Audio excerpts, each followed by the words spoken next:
তিনি যখন নতুন করে আবার ছাত্র সমাজের উদ্দেশ্যে এসে বক্তব্য দিতে চান, তখন মানুষের ভিতরে এই ক্ষোভটা সামগ্রিকভাবে তৈরি হয়। আপনি গতকালকে ওই ভিডিওগুলোতে দেখবেন, এখানে কিন্তু কোনো নির্দিষ্ট শ্রেণীর বা পেশার মানুষের কিংবা নির্দিষ্ট কোনো প্ল্যাটফর্মের মানুষের রিপ্রেজেন্টেশন ছিল না, সকলে এই জায়গায় ঐক্যবদ্ধ হয়েছিল যে এই বিষয়টিতে তাদের অবস্থানের ক্ষেত্রে। জনাব সাজ্জাদ সালাম, আমার কয়েকটা প্রশ্ন আছে। আপনি কি কালকে শেখ হাসিনার বক্তব্য শুনছেন? আমি তার বক্তব্যের আংশিক শুনেছি, যে আংশিক ক্লিপগুলো আমি একদমই একাডেমিক ইন্টারেস্টে জানতেছি কেন শুনছেন? যেমন আমার কোনো শোনার দরকার হয় নাই, আমিও শুনি নাই ভাই, আমার শোনার কোনো দরকারই হয় না, আপনি শুনছেন কেন? তাহলে আমি একটু জানতে চাই। না, প্রথম কথা হচ্ছে যে খুব স্বাভাবিকভাবে আপনি দেখবেন সোশ্যাল মিডিয়ায় যে কোনো বক্তব্যের ইন্টারেস্টিং পার্ট গুলো ক্লিপ আকারে ছোট ছোট 30 সেকেন্ড 1 মিনিটের ক্লিপ আকারে সামনে চলে আসে। এরকম একটি ক্লিপ সামনে চলে এসেছিল, যেই জায়গায় ওই ক্লিপটি বিভিন্ন জায়গায় এসেছে, যেই ক্লিপটি আসলে এরকম করে রিপ্রেজেন্ট করছিল যে তিনি আবার ওই আগের, আজকে থেকে 6-8 মাস আগে যে কথাগুলো বলে তিনি 16 বছর কাটিয়েছিলেন, সেম সিম্প্যাথি নেওয়ার কথাগুলো তিনি আজকেও দাঁড়িয়ে বলছেন। এবং আপনার কাছে কি সিম্প্যাথি, মানে আপনি কি সিম্প্যাথি, ওনার জন্য সিম্প্যাথি পাইছিলেন আপনি? মানে ওনার জন্য সিম্প্যাথি হয়েছিল ওনার বক্তব্য শুনে? ভাই সবচেয়ে বড় কথা হচ্ছে কি, মানে এই যে আমি কেন এই প্রশ্ন করতেছি, যে আমার কাছে মনে হয় গত 15 বছর ধরে শেখ হাসিনা বাংলাদেশ শাসন করছেন। এর মধ্যে গত 10 বছর ধরে, বিশেষ করে 2014 সালের পর থেকে উনি যতবার যত জায়গায় বক্তৃতা দিচ্ছেন, সেটা জোর করেই দিচ্ছেন। জোর করে দিচ্ছেন বলতে তিনি যেহেতু প্রধানমন্ত্রী, বিডিভিতে ছিলেন, ইয়াতে ছিলেন, জোর করে দিচ্ছেন, আমাদের জোর করে শুনতে হয়েছে। এখন তো এটা আমাদের জোর করে শোনার বিষয় না। এবং উনার কি সেই প্রভাব, সেই ইনফ্লুয়েন্স, মানে 100% 1 ভাগও আছে যে আমরা ওইটার প্রতিক্রিয়ায় গিয়ে আরেকটা কাজ করে আসতে হবে? আপনার কাছে কি মনে হয় জনাব সাজ্জাদ? না দেখুন, সবচেয়ে বড় কথা হচ্ছে যে আমরা আমাদের জায়গা থেকে, মানে কেউ এটা ব্যক্তিগত জায়গা থেকে গিয়ে এই বিষয়টি করেছে এরকম না। মানুষ হয়তো বা মানুষের ভিতর আমার মনে হয় এখন এই বিষয়টি কাজ করছে যে আমাদের আসলে যেই কাজগুলো 5ই আগস্ট বা ওই সময়টাতে করা দরকার ছিল, যেগুলো এখন আমাদের জায়গা থেকে বাকি রয়ে গিয়েছে, মানুষের এই ক্ষোভটা সামগ্রিকভাবে শুধুমাত্র ওই হাসিনা বক্তব্য দিচ্ছে এই জন্য তৈরি হচ্ছে, ব্যাপারটা এরকম না।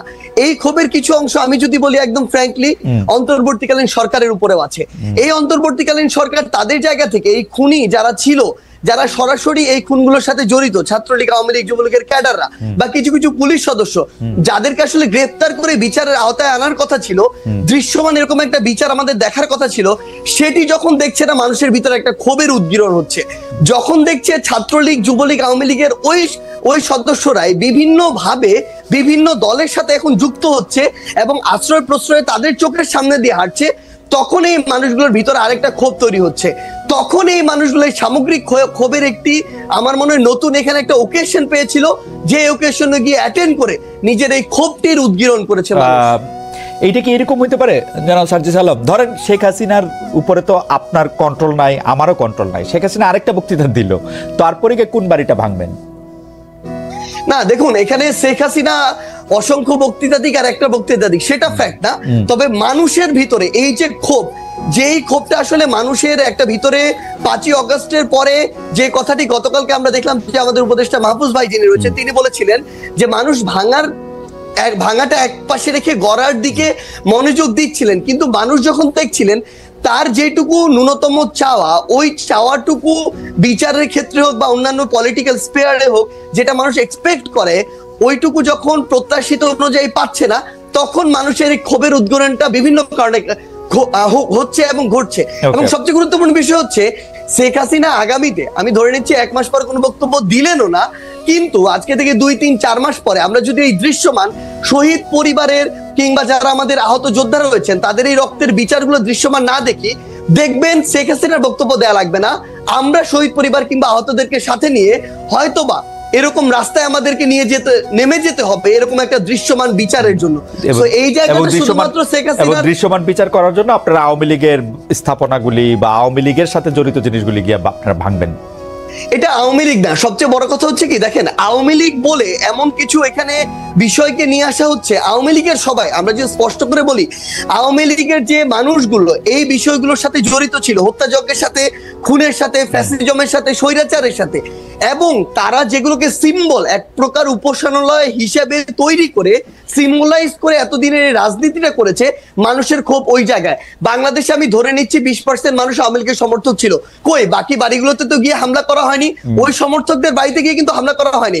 কিন্তু এই ধানমন্ডি 32 ওই গণভবন কিংবা এই যে বিভিন্ন ভবনগুলোকে কেন্দ্র করে পুরো একটা উপাসনালয় হিসেবে প্রেজেন্ট করে এই যে রাজনীতি করা হয়েছে, মানুষের ক্ষোভটা ওই জায়গায়।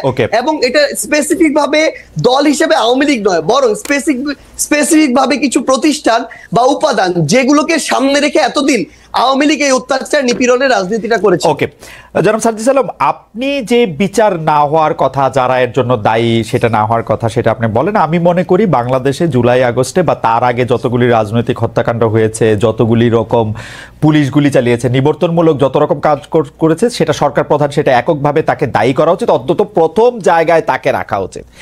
এখন আমরা তার বিচার না হওয়ার জন্য, তিনি যে এখন ইন্ডিয়ায় বসে আছেন এর জন্য আসলে স্পেসিফিকলি, এবং তার দলের লোকজন, আমরা প্রথমে শুনেছিলাম এতজন আছেন ক্যান্টনমেন্টে, পরে শুনলাম এই কয়জন আছেন, সেই কয়জন চলে গেছেন। আমরা তো আপনাদেরকে এইটার বিচার দাবি করতে কখনো শুনি না, যে কেন মানে ওরা চলে গেল, কেন ওদের নামে একটা স্পেসিফিক মামলা করা হলো না, কেন এটার মধ্যে এটা কি করা হলো। এটা কি আপনারা এটা সেনাবাহিনী বলে আপনারা তাদেরকে ছাড় দিচ্ছেন? আপনারা কি মনে করতেছেন যে না, এদের সম্পর্কে কোনো কিছু বলা যাবে না? আমি আসছি আপনার কাছে জনাব সাজ্জাদ সালাম। আমি একটু জনাব রনির কাছে একটু চট করে একটা জিনিস একটু জেনে আসি। জনাব রনি, আপনি 71-এর চেতনা নিয়েও কথা বলতে চান না? 71-এর চেতনাকেও আপনি আওয়ামী লীগের সম্পত্তি মনে করেন কিনা? 71-এর চেতনা আওয়ামী লীগের সম্পত্তি মনে করি না। 71-এর ঘটনাটা কি ঘটছে? 71-এর ঘটনাটা ঘটছে হইলো, হ্যাঁ, 71-এ আপনার একটা জনযুদ্ধ ছিল।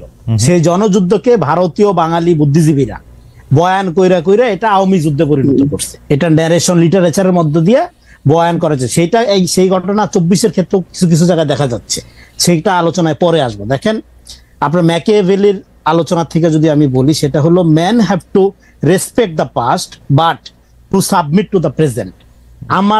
এখন আমাদের এখানে কিছু লোকজন বলে কি 24-71 মুখোমুখি দাঁড় করে দেওয়া হয়। 71 বাংলাদেশের জনগণের জন্য, মানুষের জীবনের সবচেয়ে, আমাদের ইতিহাসের সবচেয়ে বড় ইভেন্ট। আমরা একটা রাষ্ট্র, একটা ভৌগোলিক পরিচয় পাইছি। এইটার সমকক্ষ ইভেন্ট অন্য কিছু হইতেই পারে না। কিন্তু 24-এ আপনার ঘটনাটা কি ঘটছে? 71-এ আপনি পাইছেন দেশের স্বাধীনতা, আপনি পাকিস্তানের শোষণ নিপীড়নের বিরুদ্ধে দিয়ে, জনযুদ্ধের মধ্যে দিয়ে, সমস্ত শ্রেণী পেশার মানুষের সশস্ত্র সংগ্রামের মধ্য দিয়ে আপনি স্বাধীনতা অর্জন করছেন। হ্যাঁ, সেক্ষেত্রে লিডিং দল আওয়ামী লীগ ছিল 71-এর আগে। কিন্তু 71-এর যুদ্ধটা সংগঠিত করা, কৃষক যে অস্ত্র নিয়ে যুদ্ধ করলো, এটা কেন করলো? কারণ হলো সর্বদলীয় সংগ্রাম পরিষদের, এই যে শহীদ আসাদদের কথা বলি, হ্যাঁ, আসাদরা কারা?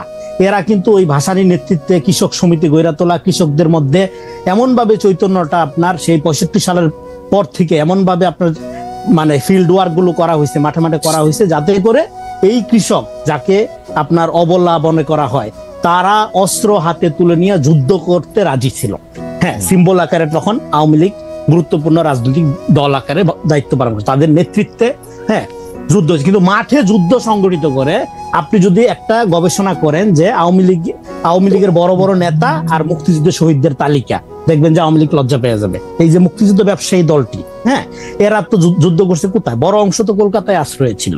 হ্যাঁ, তাহলে এই জনযুদ্ধটা পরবর্তী সময় এখানকার এই আপনার এক ধরনের বুদ্ধিজীবী, হ্যাঁ, যারা ভারতীয় বাঙালি জাতীয়তাবাদের বয়ানের গোলাম, তারা এটাকে ন্যারেশন করে এটা আওয়ামী যুদ্ধে পরিণত করছে।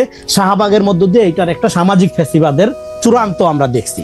এইবার আসেন 24-এ ঘটনাটা কি ঘটছে। 24-এ আপনি 71-এ আপনি দেশ পাইলেন, কিন্তু এই দেশের মানুষ নাগরিক হয়ে উঠলো না। সম্প্রদায়, হয় আওয়ামী লীগ, হয় বিএনপি, হয় জামাত, হয় পাহাড়ি, হয় বাঙালি হয়ে রইল। এইটার মধ্য দিয়ে নাগরিক আকারে বিকাশ হলো না। 24-এ আপনাকে করলো কি? আপনাকে রাজনৈতিকভাবে স্বাধীন করার একটা সুযোগ করে দিল। এই জন্য আমি বলি আমাদের দুইটা স্বাধীনতা যুদ্ধ, একটা হলো দেশের স্বাধীনতা 71, আর 24 হলো আপনার রাজনৈতিক অধিকার অর্জনের স্বাধীনতা।